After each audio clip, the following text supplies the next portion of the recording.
कुछ साल पहले अगर किसी ने कहा होता कि अमेरिका क्रिकेट का एक मेजर मार्केट बन सकता है तो शायद बहुत कम लोग उस बात पर यकीन करते। लेकिन आज मेजर लीग क्रिकेट का ग्रोथ देख के लगता है कि वो फ्यूचर में SA20, BBL और IPL को भी टक्कर दे सकता है। धीरे धीरे वही सपना सच करता हुआ दिख रहा है। ब्रॉडकास्ट डील्स बढ़ रहे हैं, नए इन्वेस्टर्स आ रहे हैं, टीम्स एक्सपैंड हो रही है और इंफ्रास्ट्रक्चर भी नेक्स्ट लेवल पर पहुंच चुका है। But this MLC has one setback as well। तो आखिर MLC कितनी तेजी से ग्रो कर रहा है, चलिए जानते हैं।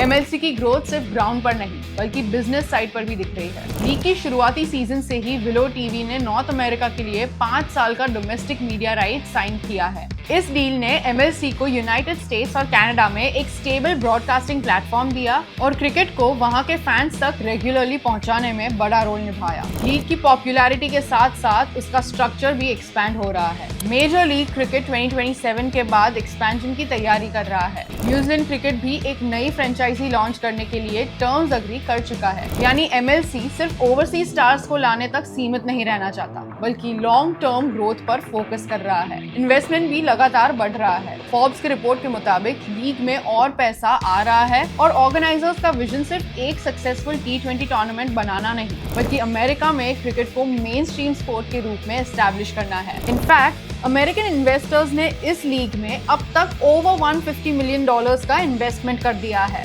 MLC का target sustainable growth, commercial expansion और नए फैन बेस को अट्रैक्ट करना है। ये दिखाता है कि लीग शॉर्ट टर्म प्रोजेक्ट नहीं बल्कि लॉन्ग टर्म इन्वेस्टमेंट बन चुकी है। इंफ्रास्ट्रक्चर के बिना किसी भी लीग की ग्रोथ पॉसिबल नहीं होती और यहाँ एंट्री हुई बाजी करती। शाहरुख खान जो कि लॉस एंजलिस नाइट राइडर्स के ओनर है, उन्होंने LA में एक नया क्रिकेट स्टेडियम अनवील किया। नए स्टेडियम से सिर्फ ज्यादा मैचेस नहीं होगी बल्कि लोकल प्लेयर्स को बेटर फैसिलिटीज और फैंस को बेहतर एक्सपीरियंस भी मिलेगा। सबसे इंटरेस्टिंग बात यह है कि MLC सिर्फ इंडियन डायस्पोरा के भरोसे ग्रो नहीं कर रहा है। लीग ग्रेजुअली अपनी आइडेंटिटी बना रहा है। Better broadcast quality, strong financial backing, expansion plans और वर्ल्ड क्लास इंफ्रास्ट्रक्चर, ये सब दिखाता है कि अमेरिका क्रिकेट को सिर्फ होस्ट नहीं करना चाहता बल्कि उसका फ्यूचर मार्केट बनना चाहता है। अगर ये पेस इसी तरह बनी रहे तो आने वाले सालों में MLC दुनिया की सबसे इंपॉर्टेंट फ्रेंचाइजी लीग्स में से एक बन सकती है। लेकिन अभी MLC दुनिया की रिचेस्ट T20 लीग्स की लिस्ट में $6.9 मिलियन की एस्टिमेटेड वैल्यूएशन के साथ 6th है।